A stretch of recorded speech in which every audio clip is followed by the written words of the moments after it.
There's Kate. Y'all have a good day. In the world? You want us to drive, right? No, that's it. I drive you down the hill, so you got to walk back up. This thing is right here. Stop still? Not a still. That'd be a much more fun tour, wouldn't it? Now, guys, this right here, this is a vertical steam powered generator. Now, how it works is we light a fire down below. That blows water in the tank up above, creates a whole bunch of steam pressure moving through here, turning these wheels, spinning the belt, bringing our generator to life. Now, this was put in back in 1887. That's how we originally had power. So we had to have a real good fire guy standing out here all day, making sure the fire was lit, making sure the water was boiling, because if he did a bad job, you know what happened? It got dark real fast. Now, none of this works, guys. It's all old. The only thing it has is, a beautiful wood aroma, sets the ambiance here. And we have this to make sure y'all wait before we go in the cave. All right? Guys, we're going to go get our picture taken. Here we go. Oh, yay.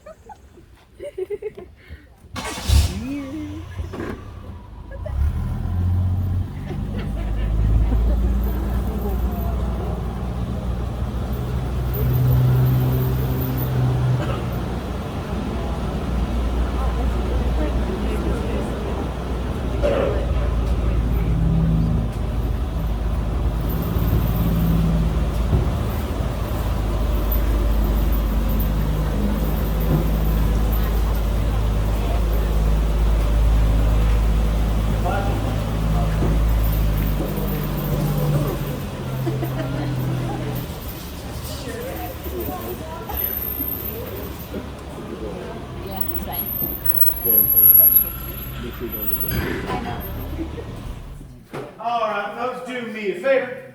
Take a look right up this hill here and say, hi, Katie. Hi, Katie. All right, I'll take your picture in 3, 2, 1. There we go. 9. All right, folks, last thing you need to know before we get down there, we have a couple of low spots. First one's going to be right there. As we get to these, I will shine my light up on them. I will yell real loud for you folks in the back to watch your heads. For some reason, if you don't hear me back here, you don't see that light, you wait for one of them to say, ow. That's how you know. Oh, gosh. We can't. Because you're underground. First low spot, folks, watch your heads.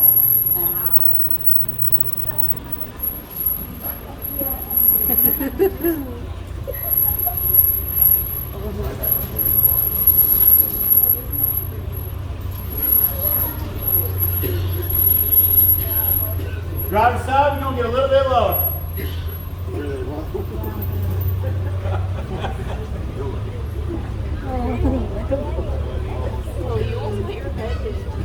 Watch your head.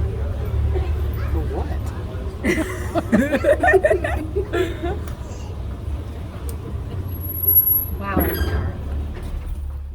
All right, everybody, welcome to the Twilight Zone. Guys, every cave has 3 different zones too. We have the light to the entry zone where we just came from. That's where the light comes in. Twilight Zone, this is the last spot in the cave we're going to see any light from outside. So if we turn off all the lights down here, left our doors standing wide open, it's going to look like twilight. Down ahead of us, we have the dark zone. We call it the dark zone because it's dark. Guys, our scientists are very creative with their naming. Okay? Light zone's got the light, dark zone's got the dark. Now, right behind me in our twilight zone is something special, and that is a garden bed in the 1930s. We were growing button mushrooms down here back then. Did that because it was the Great Depression. Not a lot of people could afford a cave tour back then, so we had to do something else to make money. We grew button-top mushrooms down here. We sold them in town. That's how we made enough money to get by. Now, it's a perfect place to do this. It is dark, it is damp, and the fungus really likes growing down here. So you could actually say that our master gardener who put the whole thing together for us was a pretty fun guy. For the rest of you guys that didn't get that, that's a real bad mushroom joke. We'll let you know there's a few more of these coming. They're not going to get any better. Okay? Now, take a look up on the ceiling. These are what we came down here for. These are our babies of the cave. These are called soda straws. They're made by water moving down through the limestone above our heads, dissolving minerals as it goes. Now, the main mineral being calcite is left behind every time these drip. Now, they are hollow at the moment, but as they grow up around 6 to 8 inches or so, we're We're going to fill in, we're going to change colors, and all the colors depend on what other mineral is getting mixed in with that calcite. So up at our next spot, we're going to see just what these little guys look like, all grown up.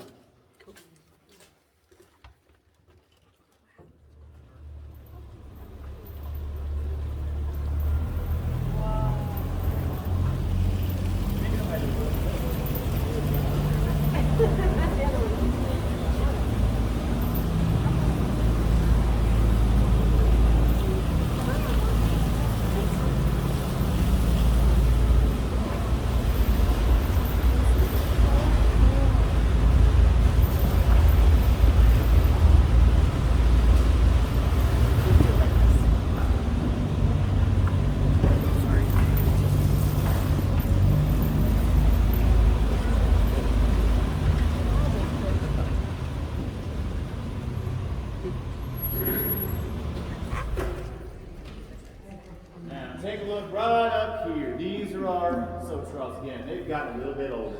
Reached our 6 to 8 inches of growth, changed colors, no longer hollow. We get to call these stalactites. Stalactites are the ones that hang on tight to the ceiling all throughout the cave. And there's two different varieties of them. Ones like those that grow from soap straws, meaning that the water is dripping straight down from the ceiling. But as you can see, the ceiling isn't exactly level. So sometimes that water's going to run down an incline, leaving a little trail of calcite behind.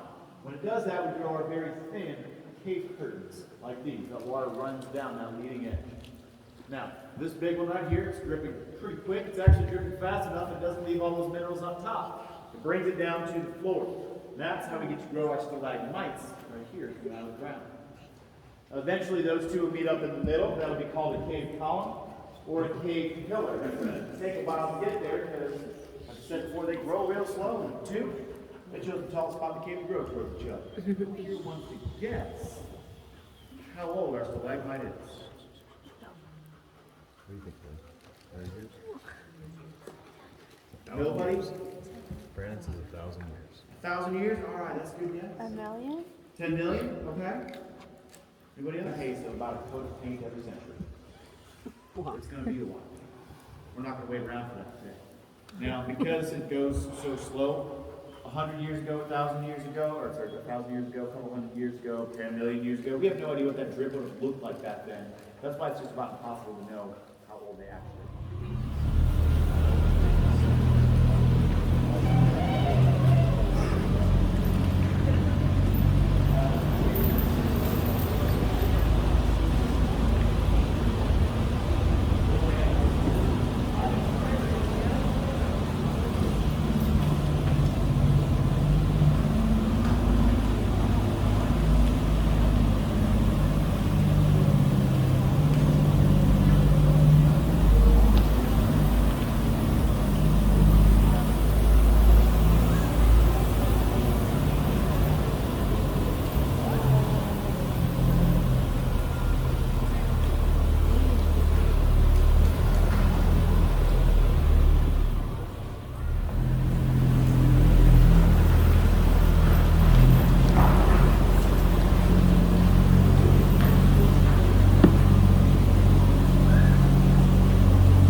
Here at Fantastic Caverns, we got about a mile we get to drive through. There's another 3.5 miles of tunnels down below. We get there through sinkholes like these. If you want to stand up and take a look, please feel free. I'm sitting in your jacket, that's why.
Alright, folks, this is a big one. Stand up, you want to take a look, feel free. About 30 feet on down to the bottom here.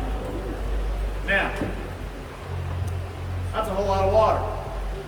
That's all because it's in it. This because we've had a lot of rain lately. Soon this will dry up.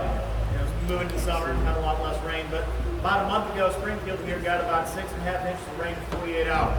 When we did, we flooded the cave. Wow. That water was up to that line right there. Wow. That's a lot of water.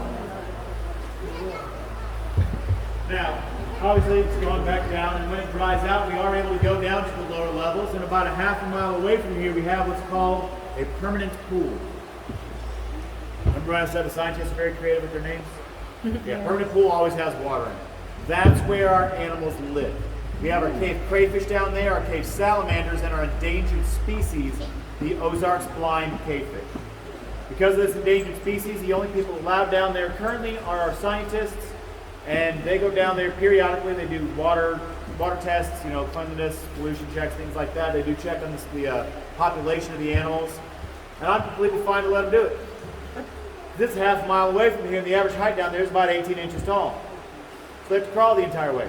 Oh, no. And the entire way back. No, no. And it makes our 12-foot ceilings and driving through here on a Jeep sound a lot more fun, doesn't it?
first explorers wrote their names down a while back in 1867.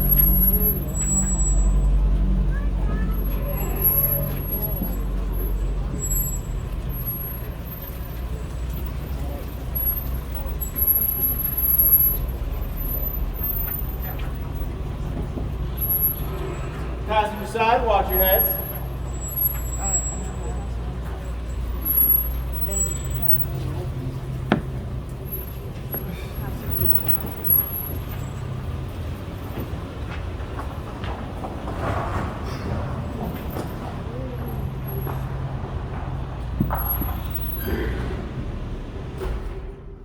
Folks, 1862, John found this cave. What's going on in America? Civil War. During the Civil War, folks, Missouri here was a bit of a mess. We weren't exactly part of the North, we weren't exactly part of the South. We had both armies just kind of roaming around the place. And back in August 10th, 1861, a few short months before John found this place, we had the Battle of Wilson's Creek, just 8 miles away from here, one of the largest battles in Missouri. Now, I say that because you can imagine there's a lot of armies roaming around at that point in time. Any time an army thought that you had a resource that they thought they could use, they just took it. They didn't ask for it, they didn't pay for it, all of a sudden it just wasn't yours and it was theirs. That included caves. That's why John didn't tell anybody this cave existed during that time. Now, the armies wanted down here was something called saltpeter, or potassium nitrate. It tends to be in the dirt. So they would come down here, dig up the entire cave, destroying the process. We put all that dirt in their water conditioning out with this right here. We start running water through it, stirring it up to dissolve the minerals. And they're going to come out here at the bottom in a nice muddy slurry. Take our muddy water here, full of minerals, full of the kettle, cook it down so all the water's gone. That's going to leave us with our saltpeter crystals, our potassium nitrate crystals at the bottom of that pot. Scrape them out, grind them up, add a little bit of potash, charcoal, and sulfur. Now we got gunpowder. That's why the armies wanted the caves. Now, you guys know why caves tend to have saltpeter or potassium nitrate in it? Bats. Bats. Absolutely. More specifically, bat guano, which is rich in nitrogen. But you guys have seen all the bats down here, right? No. Exactly. Only about 20 to 30 of them total. They are the size of my thumb. They're called the tricolored bat. They got about a 3-inch wingspan. Kind of look like a flying furry chicken nugget. They're the thing is, guys, these bats will never colonize, so we won't see a grouping of them. They only hide out in little cracks and crevices around the wall. During the summertime, they're actually out in the trees. They're not really in here at all. That being said, without the bats down here, not a lot of guano in our cave. Without that guano, Fantastic Caverns does not produce saltpeter. Armies wouldn't necessarily know that. They just would have came in here and started digging, destroying a good portion of this cave before they would have realized they're not going to get anything out of it. So our entire cave could have been destroyed for absolutely nothing. So we're really glad that John kept that secret so we could all be here today. Up at our next spot, guys, we're going to talk about what happens when the ceiling falls down, but there are no demonstrations today. All right, are you ready, guys? Slow ceiling, watch your heads. Have fun, everybody. All right. Bring it on back this time. All right. Go. That's it.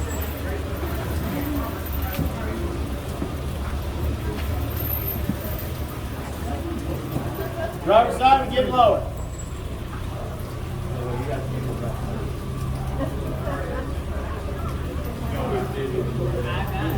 We're pretty much like ours.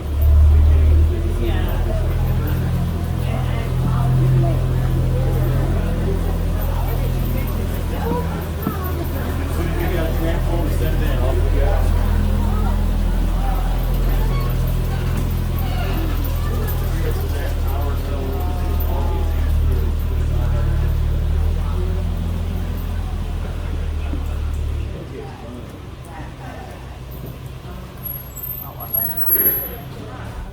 Guys, this area, this is called breakdown. Breakdown's where the ceiling has collapsed. All that stone up there used to be the ceiling.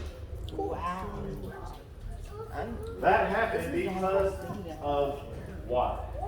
That same water that came through here, carving out the cave, it did this. Now, you know when you drive down the highway, and you go through the cutouts in the hills, you see all those different layers in the limestone? That's the same way it looks down here. As that river would rise and fall, it would actually get up in between those different layers. If it did that, it would erode them away. Make a bunch of tiny little cracks in it, make it weak enough that it couldn't hold itself up. So it started falling down. And it fell down 3 different times. We got our first break right here. Second break right here. And third at the very top. Each time it broke down, we got a little smaller, making a natural dome through here. It is very stable. Without that river, well, the conditions for breakdown don't exist. Nothing's going to happen down here. No more falling is going to happen. If you're nervous about it, though, we do have Atlas up here doing his job to hold up the ceiling for us as well. He does a pretty good job. Now, up at the next spot, folks, have your cameras ready. Because right through here, up on the ceiling, is the highest concentration of stalactites in the entire cave.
All right, folks, before we start working our way up, do we have any questions?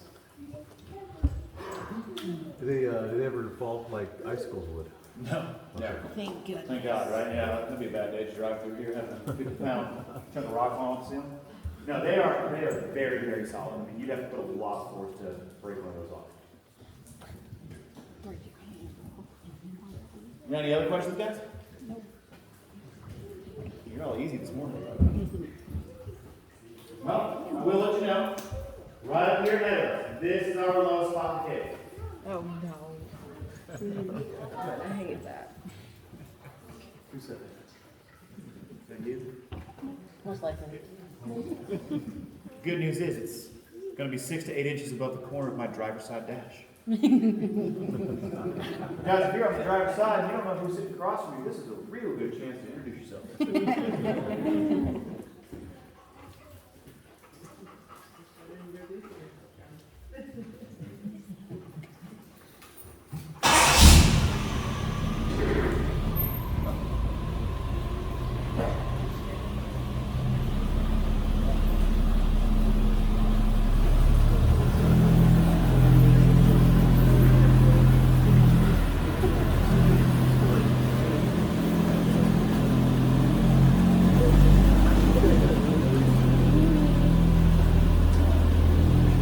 Driver's side, watch your head.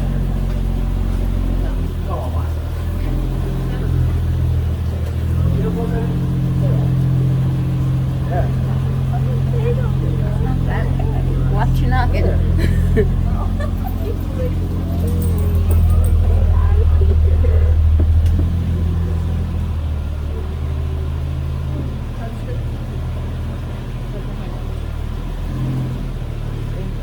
Driver's side, watch out for that rock right there. Yeah, I'm gonna get you fixed.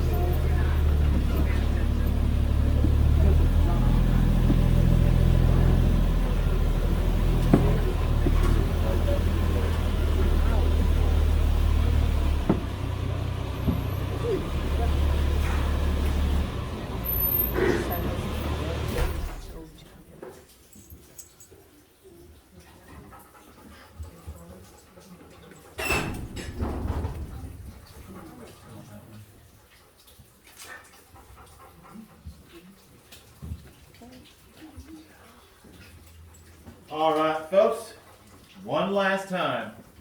Watch your heads coming out of the cave. You guys are taking pictures. Do take a look down this direction as you get up here. You can see right through a whole bunch of cave curtains all the way down to the twins at the bottom of the valley. That's my favorite photo you can take.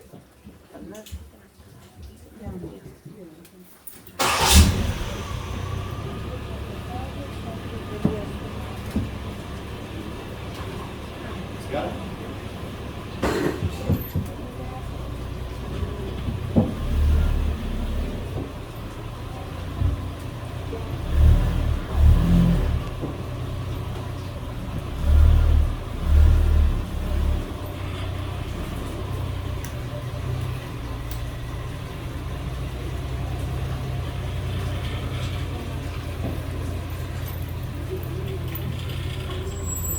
Watch your head.